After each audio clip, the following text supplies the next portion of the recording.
Hey guys, it's Todd. You know the drill. Don't forget to like, subscribe, comment, and all that stuff. This video is about the downside of being a passport brother. In this video, I'm going to show some of the places I've been. I figure it's a lot better than looking at me for the whole video. I've been to Vietnam, Thailand, the Philippines, and I also went to Mexico. The downside of being a passport brother is really the boredom. Sometimes you have absolutely nothing to do. And after the first couple of weeks, you're in a new place. Depending on the place, it can be even a couple of days. Like I went to Hue Hin, Thailand.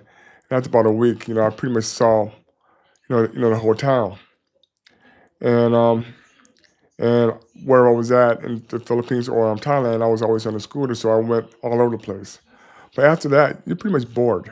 You pretty much don't have that much to do after you've seen all the sights and done everything. So you have a lot of downtime.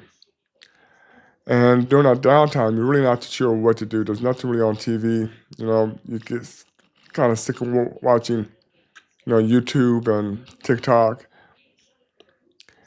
and you're really just bored.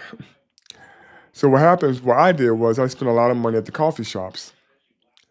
Going to the coffee shop, sitting back and people watching. Now, one of the reasons why I picked Thailand and the Philippines is because of the beaches. When I lived in LA back in the 90s, when I had nothing to do or no money in my pocket, I would just drive down to the beach and just hang out there for the whole afternoon. Parking was free. It was only 10 minutes away. So I figured I could do the same thing since I'm kind of retired and I'm not doing anything. So that's why I picked Thailand and Philippines. Figuring when I didn't have anything to do, I could just drive down to the beach, hang out, for the afternoon or the morning, come back home, get some lunch, sleep, and then wake up and maybe watch a little TV or do something else. I'm not really a person who likes to hang out at the malls. I'm just not even in my teenage years, I was never a sort of a mall kind of guy. So when you're a passport brother, the rule is to find a place first to live and then get the girl. You want to live in a place where you're going to be happy. And I thought I would be happier or happiest, living on the beach or living close to a beach. So, but here's the other problem is waking up in the morning. When you're working every day for like 30 years, you wake up between 5 and 6 in the morning so you can get to work by 8 or 8:30. One thing I do not miss is waiting on that damn train station in the middle of a winter with all the snow and all the cold and the ice, waiting for the train to come and pick me up and take me into Chicago. So that's one good thing. But I met these two guys when I was in the Philippines, Rick and Earl, and they were telling me that some guys, they get so bored, they go out of retirement and they go back to work just so they can have something to do. Now, Rick also and Earl been coming to the Philippines and Thailand for about 10 years, and they're passport brothers and they're black guys from, Texas. And Rick told me that what he does is when he gets bored, he just go get some smoke. I can't say the other word because YouTube doesn't like that word. And he just vegs out on the beach and smoke, all right? It's very cheap in Thailand. I gotta admit, when I first got to Phuket, what you had was smoke shops on every corner, massage parlors, and 7-Eleven. That's Thailand. That's pretty much every city in Thailand. We're in Hue Hin, Bangkok, Pattaya, or Phuket. This is the way it is. I mean, they have so many smoke shops. I don't know how any of them could really make a profit. They were everywhere. I mean, even on Airbnb, some of those advertisements at some of those hotels on Airbnb said they have a smoke shop right in the lobby. That's how prevalent it is in Thailand. So I don't know what those guys do. Like I was watching Travel Velocity or something, and him and his girl Lucky. He said that most of the time they don't do anything but stay in an apartment.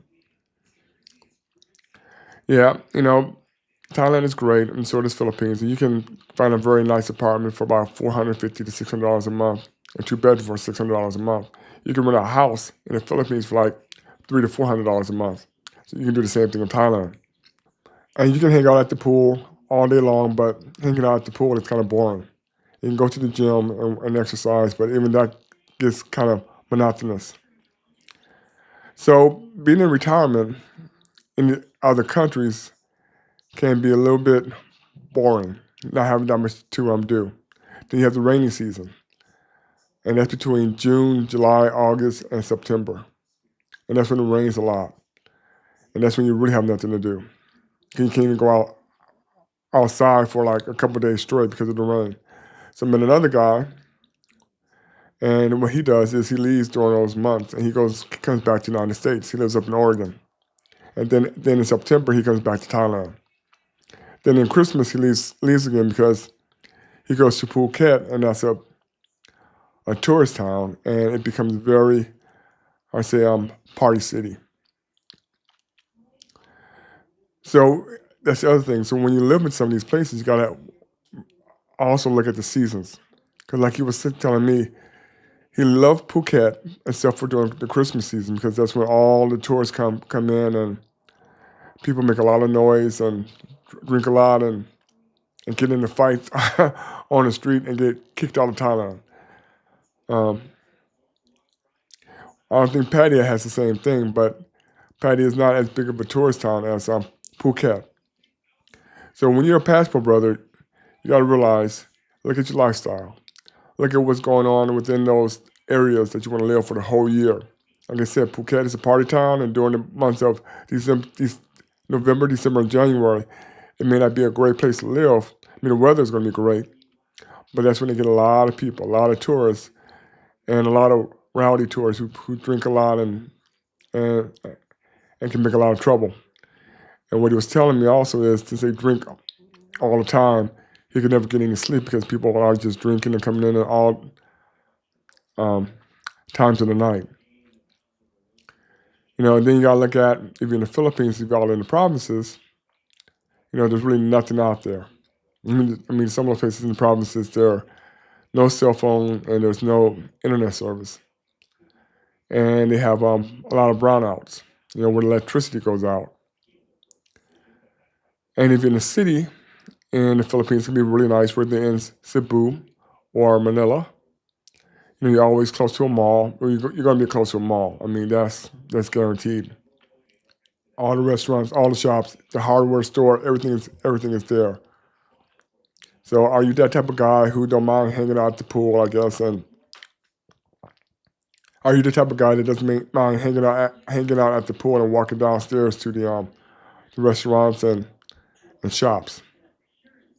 Vietnam, I went to Nha Trang, and Nha Trang is got a great beach area.